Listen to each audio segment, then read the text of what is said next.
mass customization is something that we will see more of, because we are running out of clean virgin white spaces. We have to create opportunities and niches for our own products and services. Therefore, we would look at mass customization in a far more granular manner, and as a notion that is not going away anywhere in a hurry.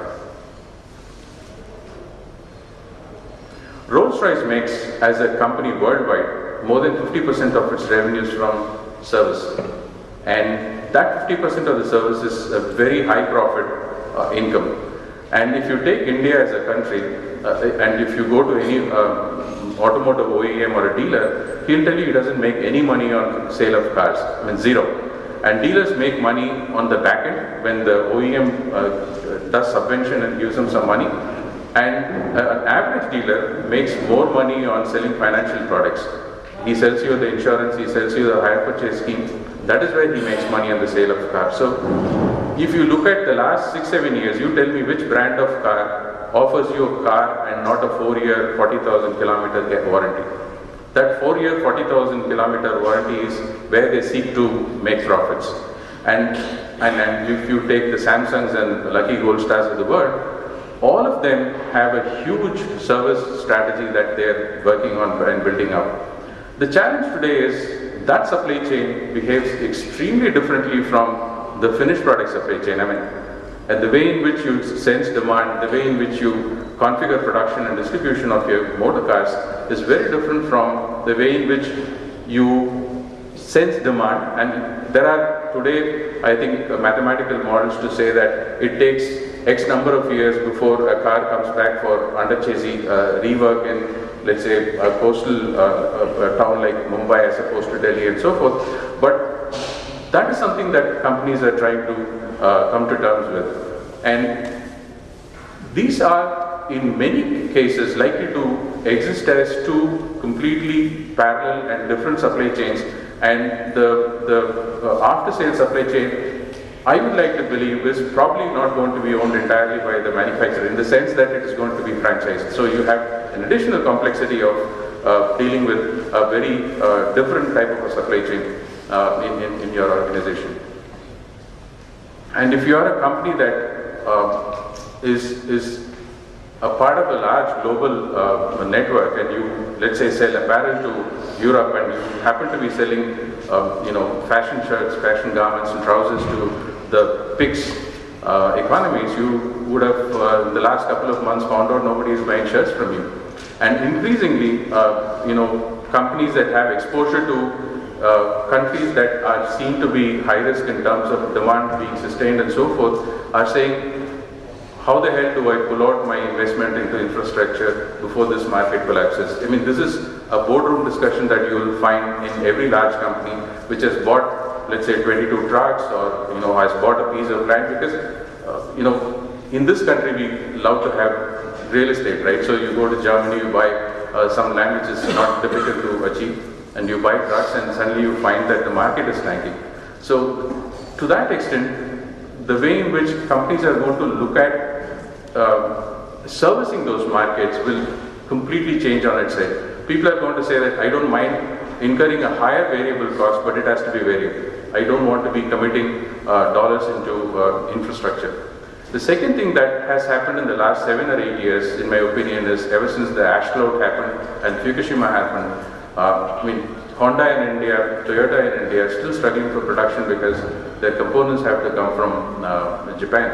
And when the ash cloud happened, Iceland didn't have anything to offer by way of a component, but a lot of shipping was, passing through that, and a lot of our own leather shoes and apparel were stopped because of that, and companies were, getting hit with a huge amount of penalties. So companies are getting far more intelligent, smart, and worried about risks that they are exposed to in the global supply chain.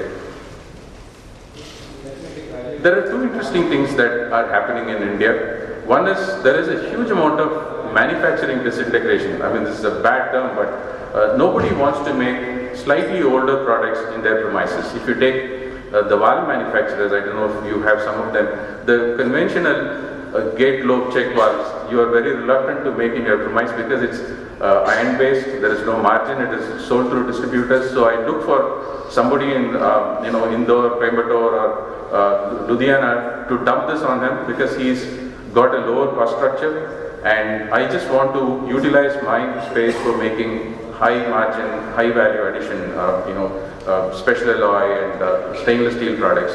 You're a pump manufacturer, all the surface pumps are out. You'll only make submersibles and industrial pumps and sewage pumps. So in a sense, in India, I mean, it happened long time back in Japan. I mean, citizens in seacoast have not owned manufacturing for the last decade or more. I mean, they just look at themselves as developers of models, developers of brand, owners of distribution and so forth.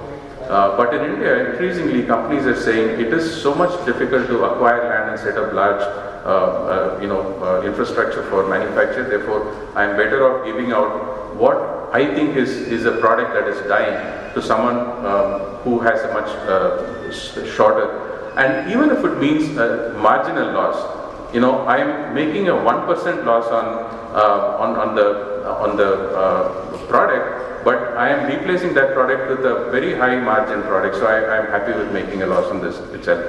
So the reintegration is, if you take the two-wheeler companies, they are telling their component suppliers, I don't have time to receive all your components. You go to a system integrator, I want him to aggregate all these components, and I want that one individual to give me an aggregate which can be put onto the assembly line, because I don't want to waste my time and my real estate in doing things which anybody can do.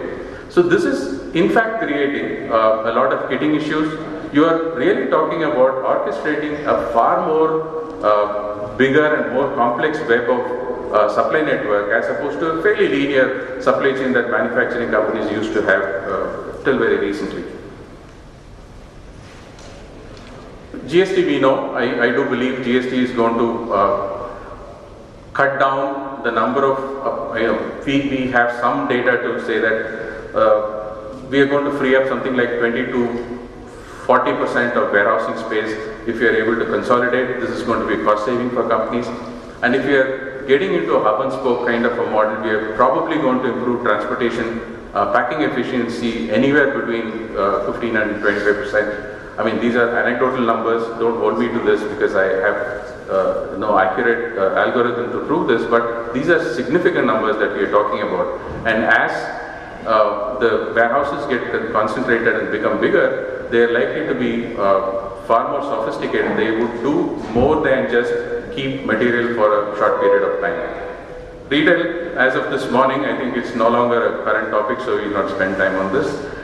Green supply chain, I would only say that we have the government paying, I think, 60,000 crores as subsidy, not for the purpose of carbon footprint, but for the reason that it is probably going to be difficult for the government to continue paying this subsidy out, and every year passes and we are going to have more and more of diesel being consumed. So there is going to be some pressure on making the transportation network efficient. The older trucks may be under pressure to be phased out. You may have sort of differential taxation on trucks which are not efficient. We are already talking about a star rating on fuel efficiency of car, but that's probably going to happen for trucks as well. So the greening at the moment looks like a fuel efficiency in our scheme of things.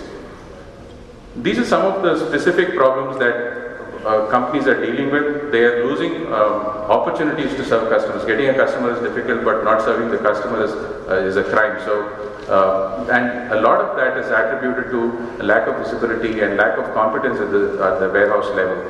And we believe up to 50% of the warehousing cost can be people cost. And manufacturing companies have become very smart at creating norms and industrial engineering around what happens in the shop floor, and they have a good handle over what happens there. But I don't think most manufacturing companies know what's happening by way of work norms in the warehouse. And people believe they are losing money, and that cost, whether you like it or not, goes up 8 to 12% just on account of salary inflation and so forth. I know I'm eating into the next speaker's time, so I'm not going to dwell on each one of them. Happy to discuss them as we go along in the evening or when we have a drink. I think In terms of processes, people are looking at converting